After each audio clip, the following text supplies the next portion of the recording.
Pemerintah mendukung langkah PSSI memecat Patrick Kluivert sebagai evaluasi kegagalan menembus Piala Dunia 2026.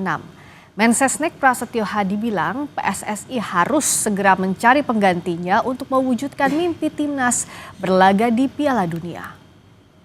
Kami pemerintah menyambut baik keputusan dari PSSI untuk memberhentikan pelatih Patrick Kluivert dan kemudian untuk sesegera mungkin bisa mencari penggantinya, karena bagaimanapun kita tidak boleh patah arang, kita harus terus yakin, terus berusaha untuk memperbaiki kualitas tim nasional kita, sehingga diharapkan pada saatnya nanti apa yang menjadi mimpi dari 287 juta rakyat Indonesia untuk timnas kita bisa berlaga di kancah Piala Dunia dapat terwujud.